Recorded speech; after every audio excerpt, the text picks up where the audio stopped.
Like చేయండి, share చేయండి, comments రాయండి మన YouTube channel Prasanna knowledge centre.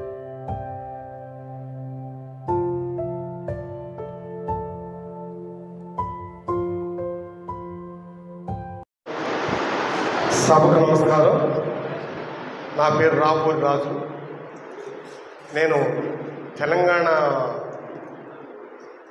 విభజనలో తెలంగాణలో ఉండిపోయిన హైదరాబాద్ వాసిగా ఉన్నాను. కానీ వాస్తవంగా గుంటూరు మన యానాది సంక్షేమ సంఘం యొక్క రాష్ట్ర ఉపాధ్యక్షుడు కూడా.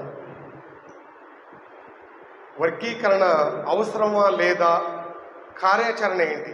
ఇక్కడ మనం చర్చించాల్సింది రెండు విషయాలు. వర్గీకరణ ఎంత అవసరం అనేది ఒకటి, కార్యాచరణ ఏంటి, రేపు నుంచి మనం చేయబోయే పరిస్థితి ఏంటి, ఉద్యమంలో ఏ రూపం తీసుకెళ్ళాలి, అది రెండు విషయాలే మాట్లాడితే చాలా మంచిది. ఇకపోతే నేనేమంటానంటే, అసలు వర్గీకరణ ఎంత అవసరము అని అంటే, ఇవాళ బీసీల్లో ఏబిసిడీలు ఉన్నాయి కదండి, వాళ్ళు అనుభవిస్తున్నారు కదా. బీసీలకి 16% రిజర్వేషన్ అనగానే ఏకి 5%, బికి 6%, డికి 6% అట్లా వచ్చింది. వాళ్ళు మాత్రమే వస్తారు. ఇక మన దానికి వస్తే ట్రైబల్స్, మన ట్రైబల్స్ డివైడేషన్ అంటే వర్గీకరణ జరిగితే ఏం జరుగుతుంది అంటే, 25 కులాలు ఉన్నాయండి. ఒక్కొక్క ఏబిసిడిగా మనం దాన్ని వర్గీకరిస్తే ఒక్కొక్క ఏకి ఒక 11, బికి 11, సికి ఒక 11, డికి అవసరం లేదనుకుంటాను, మూడింటికే వస్తుంది. 11 కులాలు ఒక్కొక్క గ్రూప్లో ఉంటారు. ఏబిసి 11 కులాలు ఉంటారు.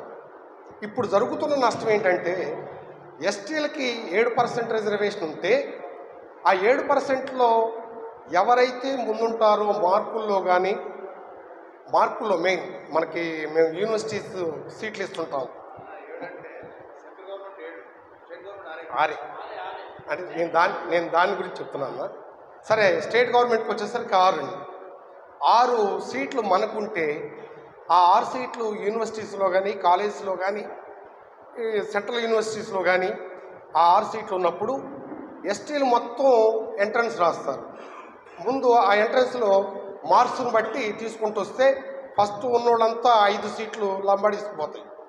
ఒక సీటు ఎరకలోడు కొట్టేసుకుంటాడు. మనకు సీట్ ఉండదు అసలు అక్కడ. మరి మీ ఎస్టీలకి మీకు ఇచ్చాము కదా సీట్లు అంటారు. వాస్తవమే, 6 సీట్లు ఇచ్చారు. కానీ 5 ఎవరు కొట్టుకున్నారు? మన గ్రూప్లోనే ఎస్టీలోనే ఉన్నటువంటి లంబాడీస్ కొట్టుకున్నారు. ఇంకా 1 ఎవరు కొట్టుకున్నారు? ఎరకలాస్ కొట్టుకున్నారు. మరి యానాదోడికి ఏది లేదు. ఇంకా ఎంతకాలం చదువుకుంటూ పోతూ ఉండాలి? ఈ సీటు రాదు. ఉద్యోగాల పరిస్థితి కూడా అంతే. ఉద్యోగాల పరిస్థితులు కూడా చాలా చోట్ల మేము యాజిటేషన్ చేసినటువంటి సందర్భాలు ఉన్నాయి. ఎస్టీస్కి 19 ఉద్యోగాలు ఉన్నాయి. ఎక్కడ రైల్వే డి క్లాస్ డిలో అక్కడ ఎంట్రన్స్ రాసేది లేదు, ఓన్లీ సెలక్షనే. బాగా వినండి దీన్ని. ఎస్టీస్కి 19 సీట్లు ఉన్నాయి, 19 ఉద్యోగాలు ఉన్నాయి. ఎంట్రన్స్ రాసేది లేదు, మార్క్స్ లేదు, ఓన్లీ ఇంటర్వ్యూస్. ఆ ఇంటర్వ్యూస్లో రాయనపాడని విజయవాడ దగ్గర జరుగుతుంది. ఆ రోజు మేము కూర్చున్నాం. అయితే వచ్చినోడికల్లా క్వశ్చన్ తెలుగులో, ఇంగ్లీష్లో క్వశ్చన్ అడిగినప్పుడు, హిందీలో క్వశ్చన్ అడిగినప్పుడు లంబాడీస్ చెబుతుంటారు. 3 భాషల్లో వాడు అనర్గళంగా ఉంటాడు, వాడికి ఇచ్చేస్తుంటారు. మరి మనవాడికంటే లేదు, లాస్ట్కి వచ్చేసరికి మనకు లేకుండా పోయింది. ఇలాగా మన ఢిల్లీ పబ్లిక్ స్కూల్ ఉంది. ఢిల్లీ పబ్లిక్ స్కూల్లో జిల్లాకు ఒక ఎస్టీ వాడికి అడ్మిషన్ ఉంటుంది. అదే మనకి ఈ కేటగిరీస్ ఏబిసిడి జరిగితే, కేటగిరీస్ ఒకళ్ళు జరిగితే ఏకి 1 ఇవ్వాలి, బికి 1 ఇవ్వాలి, సికి 1 ఇవ్వాలి. గవర్నమెంట్ అది ఏర్పాటు చేస్తుంది.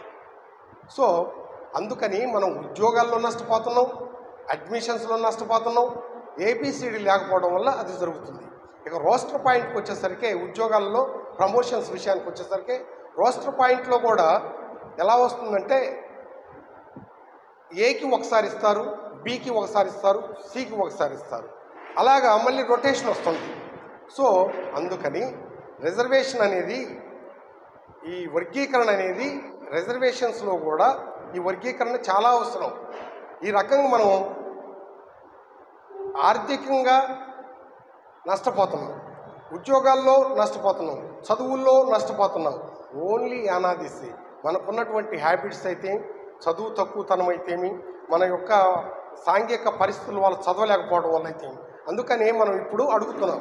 ఇక రాజకీయాల్లోకి వస్తే కూడా జనాభా ప్రతిపాదికను బట్టి ఏ వర్గానికి ఇవ్వాలా, ఏకి ఇవ్వాలన్నా, బీకి ఇవ్వాలన్నా, సికి ఇవ్వాలన్నా అనేటటువంటిది ఎక్కడ మొదలవుతుంది? పంచాయతీ బోర్డులో మొదలవుతుంది ఫస్ట్. ఇది ఏకి ఇవ్వాలన్నా, బీకి ఇవ్వాలన్నా, సికి ఇవ్వాలన్నా ఈ సంవత్సరం అని. నెక్స్ట్ బీకి ఇవ్వాల్సి, నెక్స్ట్ సికి ఇవ్వాలి. ఇదంతా తెలంగాణలో ఒక గొడవ జరుగుతుందండి. లంబాడిస్, కోయాస్ మాత్రం ఉంటారు అక్కడ. ఉన్నప్పుడు వాళ్ళు ఈ సంవత్సరం ఏకి ఇవ్వండి అని వాళ్ళు ఏకీభంగా చెబుతారు, ఈ సంవత్సరం బీకి ఇవ్వండి అని వాళ్ళు చెబుతారు. అలాగ చెప్పడానికి అవకాశం ఉంది అక్కడ.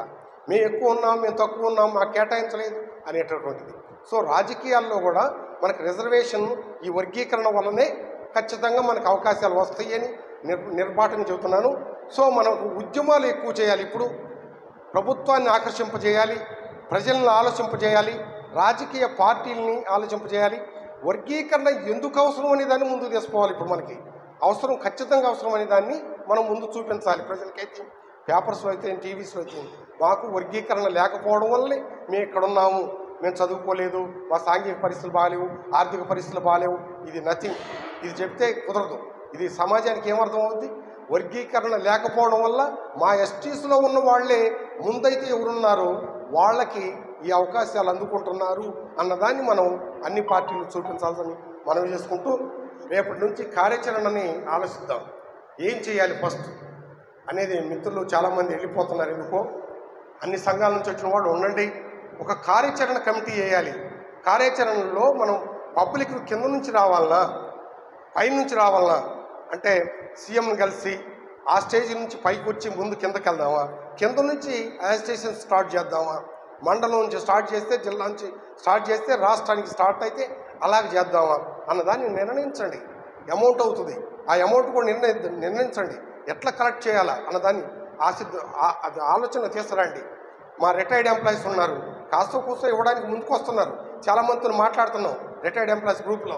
సార్ మన ఉద్యమం ముందుకు వస్తే మనం కొంత చేయడవలసి వస్తుంది అంటే, ఓకే అన్న, ఓకే తమ్ముడు, ఎందుకంటే నేను కూడా రిటైర్ అయ్యి ఉన్నాను కాబట్టి పోయిన జూలైలో చెప్తున్నాను అనమాట. అలాగా ఆర్థిక వనరులు, ఉద్యమ రూపం, ఎంత ఈ వర్గీకరణ ఎంత అవసరం, ఈ 3 విషయాల మీదనే దయచేసి మాట్లాడి తొందరగా ముగిస్తే మంచిదని నమస్కారం తెలియజేస్తున్నాను. లైక్ చేయండి, షేర్ చేయండి, కామెంట్స్ రాయండి మన YouTube channel Prasanna knowledge centre.